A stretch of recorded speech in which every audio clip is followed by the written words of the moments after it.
అన్ని ఇప్పుడు ఎవ్వరు ఏమి చెప్పినా ఉల్లంఘించను, అతిక్రమించను.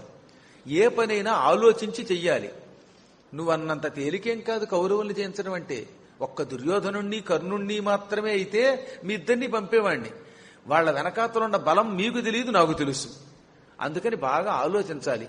సుమంత్రితే సువిక్రాంతే సుకృతే సువిచారితే సిద్ధ్యంత్యర్థా మహాబాహో దైవంచ అత్ర ప్రదక్షిణం.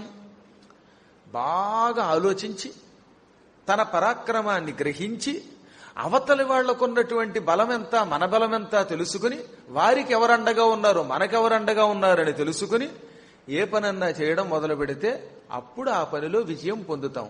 అప్పుడు ఆ పని చేసేవాడికి దైవము కూడా తోడ్పడుతుంది. అందుకే దైవంచ అత్ర ప్రదక్షిణం. 4వ భాగం దైవం, 3 వంతులేమో ఆలోచన, బలము, సహాయం, 4వది దేవుడట. అనగా ఏమిటి? ముందు నీకు బలం ఉండాలి.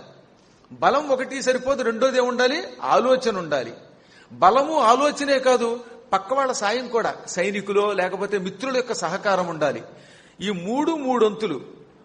ఏ పనికైనా 4 భాగాలు ఉంటాయి. ఆ 4 భాగాలు ఉంటేనే విజయం వస్తుంది. 1 మన బలం, 2 ఆలోచన, 3 బంధు సహాయం, 4వది దైవానుగ్రహం. కొందరికి బలం ఉంటుంది, ఆలోచన లేక దెబ్బతింటారు. బలం ఆలోచన ఉంటాయి, సహాయం ఉండదు కొందరికి. ఈ 3 ఉండి కూడా దేవతల యొక్క అనుగ్రహం లేకపోతే, పరమాత్మ అనుగ్రహం లేకపోతే ఎన్నున్న ఉపయోగం లేదు, విజయం లేకుండా పోతారు. మీరు చూస్తున్నారే చాలా మంది చివరిదాకా పోరాడతాడు, చివరిలో ఎందుకు అపజయం వస్తుంది అంటే అక్కడ దైవ బలం లేదు. ఈ 4 ఉన్నవాళ్లు మాత్రమే విజయం పొందుతారు. అది రావాలంటే మన ప్రవర్తనలో మార్పు రావాలి. కౌరవులు స్వతసిద్ధంగా వీరులే. కర్ణుడికి అంత గొప్ప బలం లేకపోయినా సహజ కవచ కుండలాలు ఉన్నాయి. ఆ కవచం ఉన్నంత వరకు వాడిని ఒక మాదిరి అస్త్రంతో కొట్టలేం. ఒక్క పాశుపతానికి బ్రహ్మశరం అనే అస్త్రానికి మాత్రమే ఆ కవచం తెగుతుందట, ఇంక దేనికి తెగదు. కానీ చూస్తూ చూస్తూ ఆ అస్త్రాలు ఎవరేస్తారు? బ్రహ్మశరం వెయ్యకూడదు, పాశుపతం ప్రస్తుతం అర్జునుడి దగ్గర లేదు. పోనీ ఇవి పక్కన పెడదాం. మనం వాళ్ళని చంపలేం, వాళ్ళు మనల్ని చంపలేరు. అదే సమయంలో వాళ్లకున్న అండ కూడా తెలుసుకోవాలి. వాళ్ళు మనల్ని చంపలేకపోయినా వాళ్ళ అండ ద్వారా మనల్ని సాధించవచ్చు. భీష్ముడు అక్కడే ఉన్నాడు, వాళ్ళకి సాయం చేస్తాడు. ద్రోణాచార్యుడు, అశ్వత్థామ, కృపాచార్యుడు వాళ్ళకే సాయం చేస్తున్నారు. ఇదిగాక మద్రదేశాధిపతి అవడానికి మనకు మేనమామ, కానీ అప్పుడప్పుడు దుర్యోధన పక్షపాతంతో ఉంటాడు అతడు కూడా. ఇవి కాకుండా బాహ్లికుడు, సోమదత్తుడు, భూరిశ్రవుడు, భగదత్తుడు, వీళ్ళంతా ప్రస్తుతం ఎవరు రాజ్యంలో ఉంటే వాళ్ళకే ఓటేస్తారు. ఈ పార్టీలు చాలా ఎలా ఉంటాయో తెలుసా? ఎవడు గవర్నమెంట్ లో ఉంటే అక్కడ చేరిపోతారన్నట్టు. అప్పటిదాకా వేరే పార్టీలో ఉంటారు, ఇది గవర్నమెంట్ లోకి రాగలే రిజైన్ చేసి అందులో పోతూ ఉంటారు. అది సృష్టి రహస్యం. అందుకే ధర్మరాజు ఏమని చెప్పాడు? నిజానికి కొంతమంది మనకు అనుకూలంగా ఉండేవాళ్ళు ఉన్నా ప్రస్తుతం అధికారం దుర్యోధనుడి దగ్గర ఉంది కనుక వీళ్ళంతా దుర్యోధనుడిలో కలిసిపోయారు. ఇక మనకి ఎవరున్నారు ఇప్పుడు ప్రస్తుతం? కృష్ణుడు అధర్మంగా మనం యుద్ధానికి ఎడతామంటే రమ్మంటే కూడా రాడు. ఇవన్నీ తెలుసు నాకు. అంటే ఎంత ఆలోచన చూడండి. ధర్మరాజు ఏం సామాన్యుడు కాదు. అందుకే ధర్మరాజు నాయకుడిగా ఉన్నాడు కాబట్టే పాండవుల బలం ఉపయోగపడింది. ఆయనే లేకపోతే క్షణికోద్రేకంతో దెబ్బతింటారు వాళ్ళు. అనగానే చల్లబడ్డాడు భీముడు. సరిగ్గా ధర్మరాజు అలా ఉపదేశం చేశాడో లేదో ఆ క్షణమే కృష్ణద్వైపాయనుడు అక్కడికి వచ్చాడు. సరిగ్గా సమయానికి వస్తాడు ఆయన. ధర్మరాజు ఏం చెప్పాడు? మన దగ్గర ఇంకా కర్ణుడి లాంటి వాళ్ళని చంపే అస్త్రములు లేవు, పూర్తిగా అస్త్రాలు కావాలి అనగానే ఆ అస్త్రములు ఇప్పించడానిక అన్నట్లుగా దైవం పంపినట్టుగా పరమపూజ్యుడు వేదవ్యాస మహర్షి సాక్షాత్తు విష్ణుస్వరూపుడు ప్రత్యక్షమయ్యాడు. ఆయన వచ్చి, ధర్మరాజా, నేను నీకు ప్రతిస్మృతి అని ఒక విద్యనిస్తున్నాను. ఈ విద్యని ఉపాసించే వాళ్ళకి దేవతలు తొందరగా ప్రత్యక్షమవుతారు. ఈ విద్యని జపించి ఆ తర్వాత నువ్వు ఏ దేవుణ్ణి పూజించు ఆ దేవుడు ప్రత్యక్షమవుతాడు, తొందరగా ప్రత్యక్షమవుతాడు. పైగా ఈ ప్రతిస్మృతి అనే విద్యని జపించేవాడికి తపస్సు చేయడానికి కావలసిన శక్తి వస్తుందట, శరీర శక్తి. తపస్సు చేయాలంటే చాలా కష్టం కదా. ఉపవాసాలు ఉండాలి, నియమాలతో ఉండాలి, ఒంటికాలి మీద నిలబడాలి. ఇవన్నీ సహించాలంటే శరీరానికి సహన శక్తి కావాలి, ఓపిక కావాలి. ఆ ఓపిక ఈ ప్రతిస్మృతి అనే విద్య వల్ల వస్తుంది. ఆ విద్యని నేను నీకిస్తాను. నీవు నీ తమ్ముడికి, ధర్మమూర్తులకే నేను ఇది ఉపదేశించాలి. నువ్వు ధర్మమూర్తులు కాకపోయినా సోదరులకు ఇవ్వచ్చు. అర్జునుడు ఎంత ధర్మమూర్తి అయినా నీ అంత ధర్మమూర్తి కాదు. అందుకే నేను నీకిస్తాను, నువ్వు నీ తమ్ముడికి. ఈ విధంగా ఈ మంత్రం నీ ద్వారా నీ తమ్ముడికి వెళ్ళడం నా అభిలాష. తద్వారా నీ గొప్పతనం లోకానికి చెప్పాలి. ఈ మంత్ర ఉపాసన ద్వారా ఇంద్రుణ్ణి, యముణ్ణి, అగ్నిహోత్రుణ్ణి వీళ్ళందరినీ నీ తమ్ముడు ఆరాధించాలి. ఆరాధించడం ద్వారా అతనికి వాళ్ళంతా శక్తులు ఇస్తారు. వాళ్ళ శక్తులతో ఆయన అజేయుడవుతాడు. ఎవరు అతన్ని జయించలేరు. ఇంకా మీకు ఇంకొక మాట, ఈ ద్వైతవనంలో ఇప్పటికే మీరు చాలా రోజులు ఉన్నారు. మీ ధర్మమానని ఈ అడవిలో ఉన్న క్రూర మృగాలన్నీ చచ్చిపోవడం మొదలెట్టాయి. మీరు మీ దగ్గర ఉన్న వాళ్ళని రక్షించడానికి ఇక్కడికి వచ్చే కొండ చెలవల్ని, సింహాలని, పులుల్ని నరికేస్తున్నారు. దాంతో క్రూర మృగాలన్నీ గొల్లును గోల పెడుతున్నాయి. మీరు మళ్లీ ఈ వనం విడిచిపెట్టి ఇంకో వనానికి పోండి, ఇక్కడ ఉండకండి అనగానే వ్యాసుడికి నమస్కరించి ఆ మంత్రాన్ని, ప్రతిస్మృతి అనే విద్యని ధర్మరాజు స్వీకరించాడు. వ్యాసుడు అలా వెళ్ళిపోగానే ద్వైతవనం విడిచి వీళ్ళంతా కామ్యక వనానికి వెళ్లారు. అప్పుడు ధర్మరాజు అర్జునుడికి ప్రతిస్మృతి విద్యనిచ్చి, ఈ క్షణమే నువ్వు ఇంద్రకీల పర్వతానికి వెళ్ళు, ఇంద్రుణ్ణి ఉపాసించు. ఇంద్రుడు ముల్లోకాలకు అధిపతి, మహాబలశాలి. ఆయన అనుగ్రహం ఉందా నీకు అస్త్రాలు శస్త్రాలు వస్తాయి, ఈ కౌరవుల్ని జయిస్తావు నువ్వు అనగానే ఆయన వెంటనే సోదరుడికి నమస్కరించి ప్రతిస్మృతి విద్యను గ్రహించి, ద్రౌపది ఇక వెళ్ళిరానా అన్నట్ట. తక్కిన సోదరులందరికంటే ముందు ద్రౌపదికే చెప్పాలి. ఆవిడ ఎదురొచ్చి దీవించింది. ఇక్కడే చాలా గొప్ప విషయం గుర్తుపెట్టుకోండి. భార్య భర్తని దీవించింది అనే పదం సుస్పష్టంగా నన్నయ్య గారు భారతంలో దీవించింది అని రాశారు. సంస్కృతంలో ఆశీర్వదించింది అన్నారు. ఇప్పుడు మనకు అనుమానం రావాలి కదా, ఈవిడ భార్య ఎప్పుడు కూడా భర్తకిని దీవించకూడదు, ఏదో జయం కోరుకోవాలి కదా. కాదు, భార్యలో 3 అమ్మవార్ల శక్తి ఉంటుంది. అందుకే ఆవిడ్ని భోజ్యేషు మాత అన్నారు. ఆవిడకి అన్ని శక్తులు ఉన్నాయి. భార్యని మించినటువంటి దేవత మరొకటి లేదు. అందుకే కొన్ని సందర్భాల్లో ఆవిడ దీవించవచ్చు, కొన్ని సందర్భాల్లో ఆవిడే దీవెనలు పొందాలి. ఎప్పుడైనా భర్త తపస్సుకో, ఉపాసనకో, ధన సంపాదనకో కొత్త ప్రాంతానికి వెడుతున్నప్పుడు భార్య ఎప్పుడు మనస్ఫూర్తిగా నీకు జయం కలుగ్గా కానీ దీవించాలని శాస్త్రం. అందుకే ద్రౌపది దీవించింది అనే పదం మళ్లీ మనకు అనుమానం రాకుండా ఉండడానికి నన్నయ్య గారు అంత శుభ్రంగా రాశాడు. ఈవిడ తపస్సుకు బయలుదేరింది, ఈ అర్జునుడు ఆవిడ దీవించింది. అర్జునుడు ఇంద్రకీల పర్వతం చేరాడు. ఇంద్రకీల పర్వతం అప్పటికింకా ఈ కృష్ణానది పూర్తిగా ధ్వంసం చేయలేదట, ఆ కొండని ఈ కొండని. అందువల్ల ఇంకా దగ్గరగా ఉండేవి. అప్పట్లో కృష్ణానది కొంచెం సన్నగా ఉండేదట. 2 కొండలు ఇంకా దగ్గరగా ఉండేవి. రాను కొండల మధ్యలో గ్యాప్ పెరిగిందనమాట. ఆ ఇంద్రకీల పర్వతం మీదకి అర్జునుడు చేరాడు. హరవిలాసంలో అద్భుతమైన పద్యాన్ని శ్రీనాథుడు రాశాడు. అర్జునుడు ఇంద్రకీలగిరియందు రసాలతమాలతాల నీపార్జునలోధ్రతిందు కనవామలకీపన సామ్రపాటలీ సజ్జ కురంబరొంబ గురు చందన చందన నింబ కేతకీ భూర్జ కపిత్థ పూర్ణముఖ భూరుగ పుణ్య తమాశ్రమంబునన్ అంటాడు ఆయన. ఒకే సమాసంలో ఒక పద్యంలో చెప్పాడు ఆయన. అర్జునుడు ఇంద్రకీల పర్వతం మీద చేరాడు. ఆ పర్వతం మీద అప్పట్లో ఎన్నో, అది చాలా కేకారణ్యం ఆ కొండంతా. ఆ కొండ ఒక మహారణ్యం, ఇప్పుడు జనారణ్యం అయిపోయింది. ఈ జనుడు చేరాక అరణ్యాలన్నీ పోయాయి. దాని మీద రసాల తీయమావిడి చెట్లున్నాయి, తాడి చెట్లున్నాయి, పనస చెట్లున్నాయి, ఇంకా రకరకాలైనటువంటి మద్ది చెట్లు, కింసుక వృక్షాలు, ఫలాలిచ్చేవి, పువ్వులిచ్చేవి, ఔషధ వృక్షాలు, ఇటువంటి ఎన్నో రకాలైనటువంటి వృక్షములతో ఆవరింపబడిన కీకారణ్యం. ఆ కీకారణ్యం పై నుంచి కిందకి దబ శబ్దంతో సెలయేళ్లు ప్రవహిస్తున్నాయి. మరో పక్కన కృష్ణవేణి నది ప్రవాహం జరుగుతోంది. అటువంటి ఆ పవిత్ర ప్రాంతంలో ఒక స్థలాన్ని చూసుకుని, ఒక బండరాయిని చూసుకుని ఆ బండరాతి మీద కూర్చుని తపస్సు చేసుకుందాం అనుకున్న సమయానికి అక్కడ ఒక వృద్ధ బ్రాహ్మడు, ఏయ్ ఆగు, ఎవడవు నువ్వు, ఈ ప్రదేశానికి రావద్దు, తపస్సు చెయ్యొద్దు, పో అన్నట్ట. అనగాని ఎవడ్రా ఆగు అంటున్నాడు, ఇక్కడికి రావద్దంటున్నాడు అని అటు చూశాడు అర్జునుడు. ఈయన కూర్చోవాలనుకున్న బండరాయికి కొంచెం దూరంలో ఓ చెట్టు కింద ఉన్నాడు ఒక ముసలాయన. మరీ ముసలాడు, బాగా గడ్డాలు పెరిగిపోయాయి, జుట్టు పెరిగిపోయింది, శరీరం బక్క చిక్కిపోయింది, ఆ జుట్టంతా తెల్లబడిపోయింది, గడ్డం తెల్లబడిపోయింది, వణికిపోతున్నాడు. పైగా ఎంత ముసలాడైనా గొంతు మాత్రం ఝంకారంగానే ఉంది. ఆగన్నట్ట. ఎందుకు ఆగాలన్నాడు అర్జునుడు. నేహాస్తి ధనుషా కార్యం న సంగ్రామోత్ర కర్హిచిత్ నిక్షిప్తైతద్ధనుస్తాత నిక్షిప ఏతద్ధనుస్తాత ప్రాప్తోసి పరమాంగతిం. ఇది పవిత్రమైన ఇంద్రకీల పర్వతం. ఈ పర్వతం మీద ఋషులు మాత్రమే అడుగు పెట్టాలి. ఇక్కడికి వచ్చేవాడు క్రూర కార్యాలు చెయ్యడానికి వీల్లేదు. నువ్వు చూస్తే క్రూరుడిలా కనపడుతున్నావు. ఎందుకు ఆ మాట అన్నానో తెలుసా? నీ దగ్గర కొండంత ధనుస్సు ఉన్నది. ధనుస్సు పుచ్చుకుని బొడ్లో కత్తి పెట్టుకుని వెనకాల అమ్ములు పొదులు పెట్టుకుని కవచం వేసుకుని ఇక్కడ తపస్సు చేయడానికి వచ్చావా? చేతిలో కర్ర పుచ్చుకుని నెత్తి మీద కొట్టబోయేవట. రక్షించు రక్షించని కర్రతో కొట్టాట. అందుకే చంకదుడ్డు శరణార్థి అని సామెత పుట్టింది. శరణార్థి ఎలా ఉండాలి?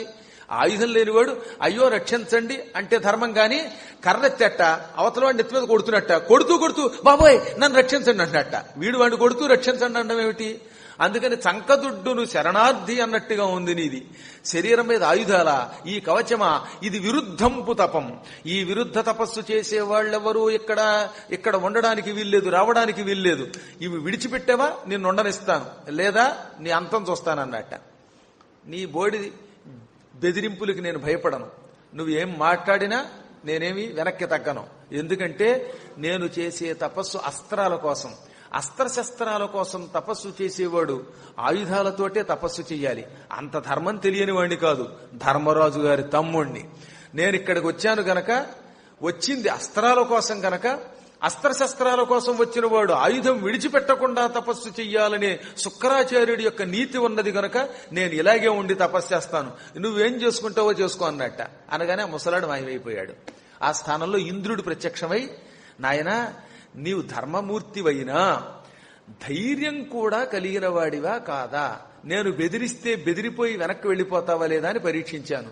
నిజంగా నువ్వు గాంధీవం పక్కకు పారేసి తపస్సు మొదలెడితే భ్రష్టుడు అయ్యేవాడివి. నీవు ధర్మము ధైర్యము రెండూ ఎరిగిన వాడివి. ఎవరు ఎలా తపస్సు చెయ్యాలో నీకు తెలుసు. నా బెదిరింపులకు లొంగలేదు, సంతోషం. నేను శాపం పెడతానన్నా భయపడలేదు, చాలా సంతోషం. ఇప్పుడు నేను నిన్ను మెచ్చాను, ఏం కావాలో కోరుకో అన్నట్ట. అప్పుడు అర్జునుడు, నాకేం కావాలి? స్వర్గసుఖాలు అవి అయితే నేనేం కోరను. నాకు కావలసింది పరమాస్త్రాలు కావాలి. మంచి భయంకరమైన అగ్నిజ్వాలలను వెదజల్లేటటువంటి అస్త్రాలు కావాలి. ఆ అస్త్రాలతోటి నేను కౌరవ సైన్యాన్ని ఒక్కడిని జయించగలగాలి. అటువంటి అస్త్రాలు ఇమ్మనగానే, నీ దగ్గరున్న అస్త్రాలు ఇప్పటికే గొప్పవి. నువ్వు ఒక్కడివి ప్రపంచాన్ని నాశనం చేయగలిగేంత గొప్ప అస్త్రాలు ఇవ్వలేను. అటువంటి అస్త్రములు కావాలంటే ఒక్క ఈశ్వరుడు మాత్రమే ఇవ్వగలడు. శివుడు తప్ప మొత్తం ప్రపంచాన్ని ప్రళయాగ్నిలో ముంచెత్తగలిగే అస్త్రం ఇచ్చేవాడు మరొకడు లేడుగాక లేడు. నువ్వు నిశ్చింతగా శివుడి కోసం తపస్సు చెయ్యి. ఇక్కడ కొద్ది రోజులు శివుడిని పూజించి ఇక్కడి నుంచి హిమాలయ పర్వతాలకు వెళ్ళు. ఆ హిమాలయ పర్వతాలలో శివుడిని అర్చించు. ఆ తర్వాత నీకు సకలమైన అభీష్టాలు నెరవేరతాయి, సిద్ధిస్తాయి, అస్త్రాలు వస్తాయి అనగానే ఇంద్రుడికి నమస్కరించి అక్కడ కొద్ది రోజులు ఈశ్వరోపాసన చేసి మహాత్ముణ్ణి, మల్లేశ్వరుణ్ణి, దుర్గామాతని పూజించి అక్కడి నుంచి హిమాలయ పర్వతాలకు వెళ్ళాడు. అక్కడ కూర్చుని ఘోర తపస్సు చేశాడు. ఎలా తపస్సు చేశాడు? ఒక మర్రి చెట్టు కింద నిలబడ్డాడు. ఆ మర్రి చెట్టు కింద ఎడమకాలి బొటన వేలు నేల మీద పెట్టాడు. కుడికాలు పైకెత్తి ఎడమ మోకాలు మీదకి చేర్చాడు. ఇలా రెండు చేతులు పైకెత్తాడు. ఆ ఎత్తినప్పుడు ఆయన భుజం మీదో చేతుల్లోనో ఆ మర్రి చెట్టు యొక్క చిన్ని చిన్ని పళ్ళు పడేవిట. అలా తమంత తాము పడినటువంటి రాలిన పళ్ళు ఆకులు మాత్రం ఆహారంగా తీసుకునేవాట. నిజం చెప్పాలంటే ఈ భుజం మీద ఎన్ని పడతాయి? మహా అయితే ఒకటో అరో ఒక ఆకో ఓ పండో పడుతుంది. అది మాత్రమే రోజు ఆహారంగా తీసుకుంటూ ఇంక వేరే ఆహారంగా తీసుకోకుండా ఆ మహానుభావుడు నెల్లాళ్లు తపస్సు చేశాడు. అది కూడా 3 రాత్రులకు ఒకసారిట. పోనీ పళ్ళు పట్టాయనుకోండి, పొద్దున పండు పడింది తిన్నాడు, మళ్ళీ ఇంకో పండు పడింది, అది తినటంలా 3 రాత్రులకి ఒక పండు ఒక ఆకు. శీర్ణల్చ పతితం భోమౌ పర్ణం సముపయుక్తవాన్ పూర్ణే పూర్ణే త్రిరాత్రేతు మాసమేకం ఫలాశనః. పండే తిన్నాడు, రాలిన ఆకే తిన్నాడు. అది కూడా 3 రాత్రులకి ఒకసారి. ఇలా ఒక నెలలాళ్ల పాటు ప్రతి 3 రోజులకి ఒకసారి చొప్పున ఒక పండు ఒక ఆకు తింటూ, రాలిన ఆకు పండే తింటూ, ఒకవేళ రాలి బుధం మీద లేకపోతే తినకుండా తపస్సు చేశాడు. నెల గడిచింది. ఈసారి పండు మానేశాడు, ఆకే తిన్నాడు. ఒక నెల్లాళ్ళు ఉత్తి ఆకుతో బతికాడు. మరొక నెల్లాళ్ళు ఏం చేశాడు? 6 కాలములు శివుణ్ణి లింగ పూజ చేశాడు. ఈ 6 కాలాలలో మంచినీళ్లు తప్ప ఇంకేం తాగల. షట్కాల పూజ అనగా సూర్యోదయ సమయంలో, మళ్లీ 9 గంటలకి, మధ్యాహ్నం 12ంటికి, మళ్లీ సాయం సంధ్యా సమయంలో, మళ్లీ రాత్రి 9 గంటలకి, అర్ధరాత్రి 12ంటికి. ఈ 12 నుంచి మళ్లీ మధ్యలో ఒక్క 3 గంటలు మాత్రం నిద్రపోయేవాట. ఇలా ఒక నెలనాళ్లు 6 కాలములు శివుణ్ణి పూజించాడు. ఆ కాలంలో ఆయనకి నిద్ర లేదు, కేవలం మంచినీరు మాత్రమే తీసుకుని బతికాట. చాలా కష్టం ఇది. మహాభయంకరమైనటువంటి కఠోర నియమంతో నిద్రని, ఆహారాన్ని అన్నిటినీ జయించి వాయువుని కూడా పరిమితంగా పీల్చుకుంటూ ఆ మహానుభావుడు మహాతపస్సు చేశాడు. పంచబ్రహ్మ షడంగ బీజ సహిత ప్రాసాద పంచాక్షరీ చెంచన్మంత్ర పరంపరా పరమనిష్ఠా తత్పరత్వంబునన్ మంచుంగొండ అనుంగు పెండ్లి కొడుకుల్ మధ్యాహ్న కాలంబు సేవిల్చున్ నిర్జర రాజసూనుడు మనోవీధి సదాధ్యాసితన్.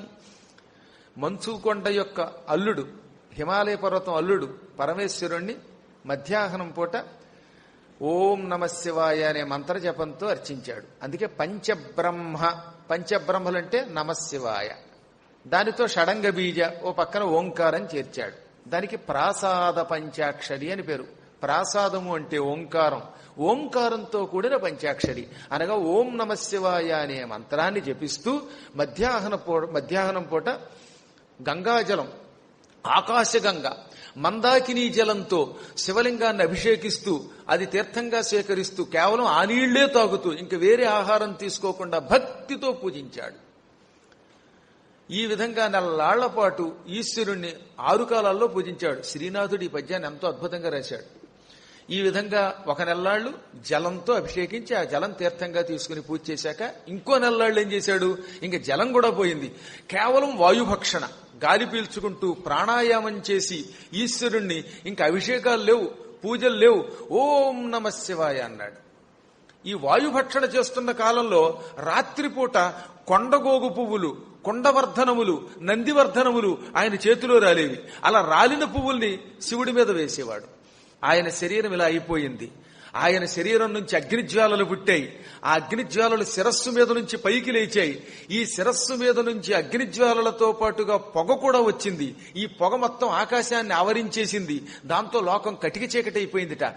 ఆయన మహాతపస్సుకి ఒంటిలో నుంచి పుట్టిన అగ్నిజ్వాలల వల్ల ఆ చుట్టుపక్కల ఉన్న వాళ్ళంతా తగలడిపోవడం మొదలుపెట్టారు. ఆయన నెత్తి మీద నుంచి లేచిన పొగతో ఆకాశమంతా ఆవరింపబడిపోయి నల్లని మేఘముల్లా తయారైపోవడం వల్ల ఈ పొగ ఎవ్వరికీ కళ్ళు కనపడకుండా పోయింది. అంటే ఎంత పొగొచ్చిందో ఆలోచించండి. ఆయన నెత్తి మీద నుంచి లేచినటువంటి ఆ పొగ ఒక నల్లని మేఘంలో ఉంది. అది మొత్తం ఆ ప్రాంతమంతా ఆవరించింది. దాంతో పట్టపగలు కటికి చీకటైపోయింది. వర్షాకాలంలో నల్లని మేఘములు, ఘనాఘనాలు ఆవరిస్తే ఆకాశం ఎలా ఉంటుందో అలా అయిపోయింది అనమాట. ఘనము అంటే మేఘం, ఘనాఘనము అంటే వర్షాకాల మేఘం. వర్షాకాలంలో నల్లని మేఘములు ఆవరిస్తే ఇంకేం కనపడదు, చీకటైపోతుంది. అలా అయిపోయింది. దాంతో చుట్టుపక్కల తపస్సు చేస్తున్న ఋషులు తట్టుకోలేకపోయారు. వాళ్ళంతా పరుగున కైలాసానికి వెళ్లారు. పరమేశ్వర రక్షించన్నారు. ఆయన చిరునవ్వు నవ్వుతూ, ఇంతమంది ఋషులంతా కట్టగట్టుకుని వచ్చారు, ఏమిటంటే కట్టగట్టుకు రాకపోతే ఏమవుతాం, మరి కాసేపట్లో మేమందరం ఎందుకు పనికి రాకుండా గుట్టల కింద కాలి బూడిది చచ్చేటట్టున్నాం. భూరిబొల్లుండు పాండవుడ పూర్వతపం వనరించుటల్ తదీయోరు తపఃప్రభావ దహనోత్థిత ధూమచయంబులు అంబుదాకారములై వనాంతరము కప్పే జగత్రయనాథ తత్తపో భారము సర్వజీవుల కపార భయావహమద్భుతం బిలం. ఓ పరమేశ్వర, 3 లోకాలకి నువ్వు రక్షకుడివి. అందుకే మేము నీ దగ్గరకు వచ్చాం. ఓ త్రీక్షణ, రక్షించు త్రీక్షణ. మహాపరాక్రమవంతుడు పాండవుడు పార్థుడు అపూర్వ తపస్సు చేస్తున్నాడు హిమాలయ పర్వతాలలో, మందాకినీ తీరంలో. ఆ మహానుభావుడు చేస్తున్న తపఃప్రభావం అంతా ఇంతా కాదు. ఆ తపశ్శక్తి వల్ల ఆయన శరీరం నుంచి అగ్ని పుట్టింది. ఈ అగ్నేమో మమ్మల్ని కాల్చింది, చుట్టుపక్కల ఉన్న వాళ్ళని. ఆయన నెత్తి మీద నుంచి లేచిన ధూమం అంటే పొగ ఆకాశమంతా మేఘంలా ఆవరించింది. దాంతో లోకం వాళ్ళెవరికీ కూడా కళ్ళు కనబడ్డంలా చీకటైపోయింది. ఈ తపస్సుని నీవు తక్షణం ఆపాలి, ఆయన అనుగ్రహించాలి. ఆయనకి వరాలిచ్చేదాకా ఆయన తపస్సు ఆపడు. ఆయన తపస్సు ఆపకపోతే మేం బ్రతకం. సర్వజీవులకి అపార భయం కలిగింది. లోకమునకు నాశనం మొదలయ్యింది. అర్జునుడి తపస్సు మరి ఒక్క నెల్లాళ్లు జరిగిందా, ఆయన శరీరం నుంచి భగ భగ భగమండే అగ్నిజ్వాలలు పుట్టి ఈ భూమండలాన్ని దహిస్తాయి. ఆ తర్వాత స్వర్గం, తర్వాత పాతాళం తగలబడతాయి. ఇంత ముప్పు లోకానికి రాకముందే నీవు తక్షణం వెళ్లి ఆయన్ని అనుగ్రహించమనగానే ఆయన చిరునవ్వు నవ్వి, ఆయన ఎవరో నరనారాయణులలో ఒకడు, వాడు తప్ప ఇలాంటి తపస్సు ఎవరు చేస్తారు? పైగా ఆయన దగ్గర ప్రతిస్మృతి అనే విద్య ఉంది. ఆ విద్య ఉన్నవాడు ఏ కష్టమైనా సహించి తపస్సు చేయగలడు. ఇప్పుడే నేను వెళ్లి ఆ తపస్సుని వారిస్తాను. ఆయన సంకల్పం నాకు తెలుసు, మీరు నిశ్చింతగా ఉండండి అని టక్కున పార్వతీదేవికే చూశాడు. పార్వతీ, వెడదామా భూమికి అంటే, అలాగేనండి, మీరు ఎక్కడికి రమ్మంటే అక్కడికి వస్తానంది ఆవిడ, పతివ్రత కనుక.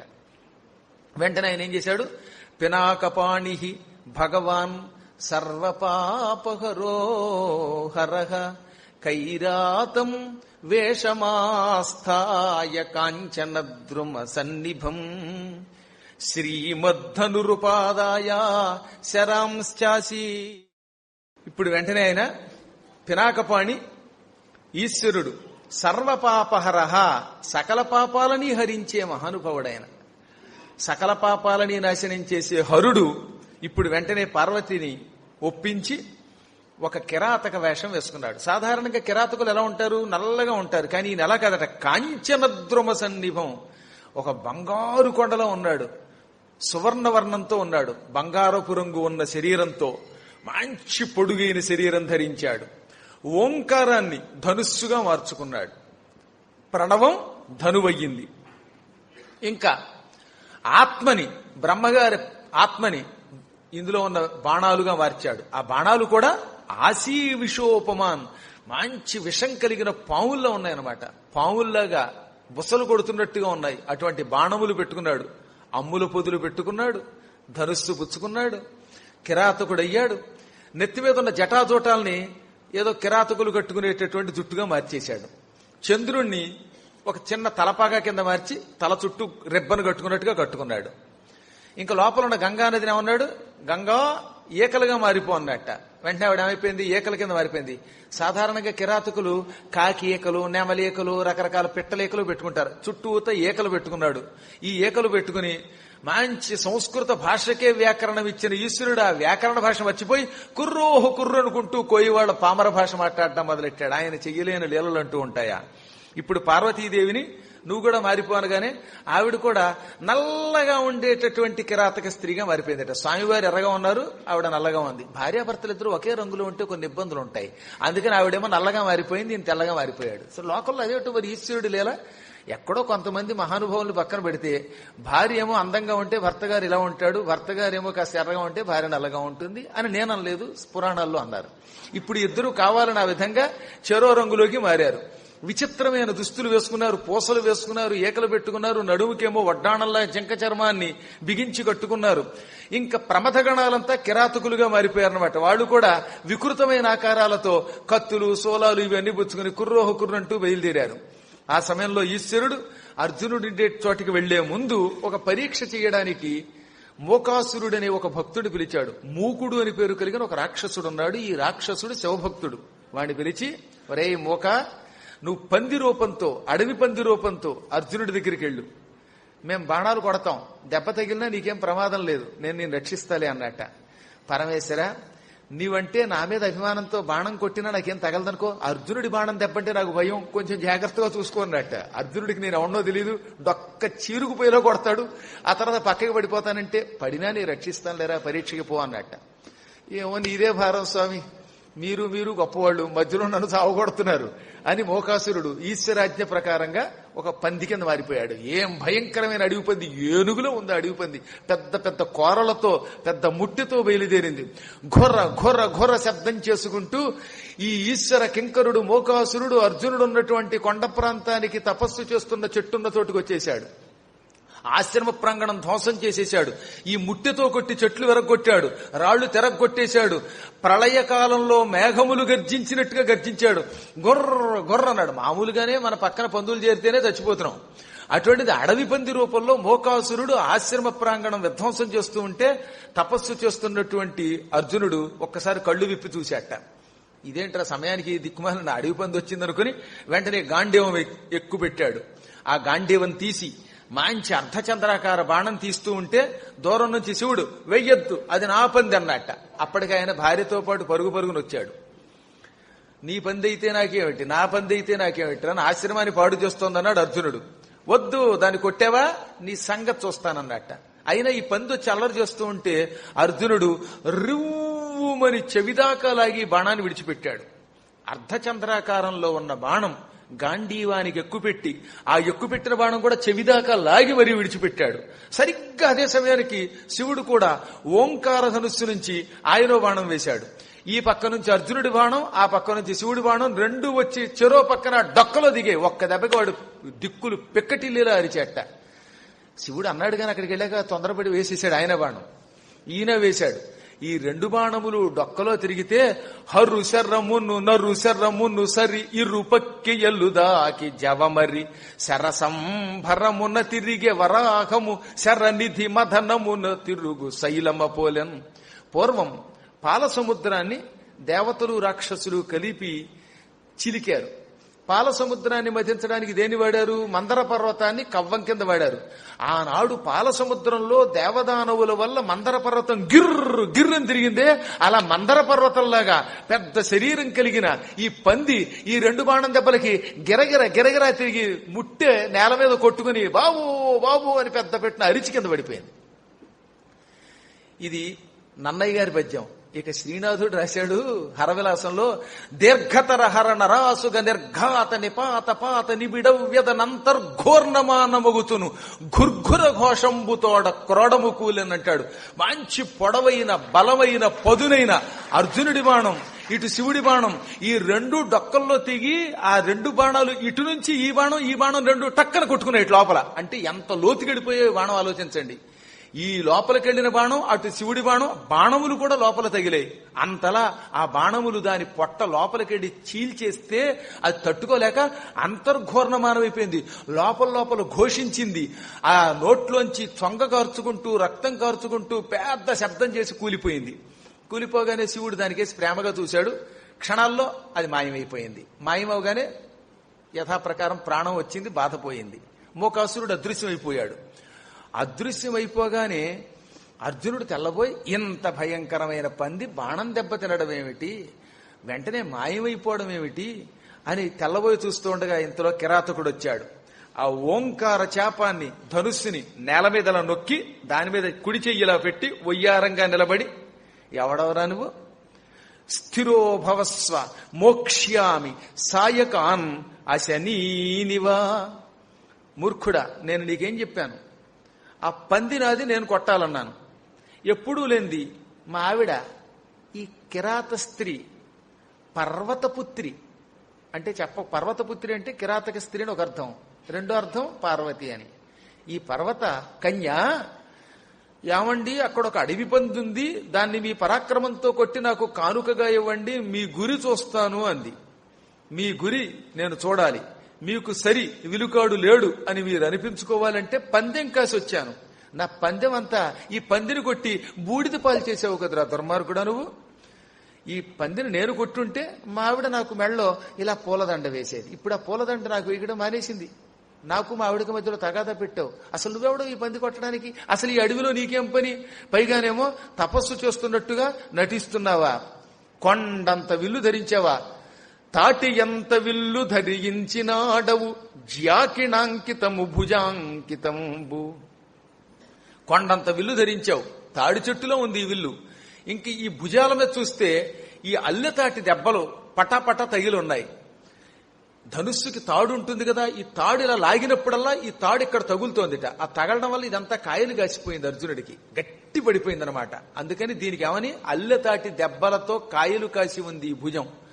అటువంటి నువ్వు ఈ తపస్సు చేయడం ఏమిటి? ఎవడవరా నువ్వంటే అప్పుడు అర్జునుడు అన్నాడు, ఒరే నాయన, నేనెవడో పక్కన పెట్టు. ఆ పంది వచ్చి నా ఆశ్రమం మీద పడింది, అది ఆశ్రమాన్ని ధ్వంసం చేస్తోంది. అలాంటప్పుడు నన్ను నేను రక్షించుకోవాలి. నీ వేట నాకెందుకు? నా పాటలు నాకు కావాలి. గాని ఒరే యుద్ధం చేయక పో, కావాలంటే పందిని పట్టుకుపో అనగానే పందేది మాయమైపోయిందిగా అన్నాడు ఆయన. ఏమో మరి నాకు మాత్రం తెలుసు పంది ఎందుకు మాయమైందో, నువ్వే ఏమన్నా కిరాతమాయి చేసావేమో అన్నట్ట. దాంతో ఆయనకి మండింది. ఇదిగో నా భార్యతో ఎలాగో పందెంలో ఓడిపోయాను, ఇప్పుడు కొత్త పందెం వేస్తున్నాను మావిడితో, యుద్ధరంగంలో నిన్ను 4 తంతానని. ఏమే భార్యామణి వాడిని 4 తన్ననా అంటే కొంచెం చూసుకు తన్నంది ఆవిడ.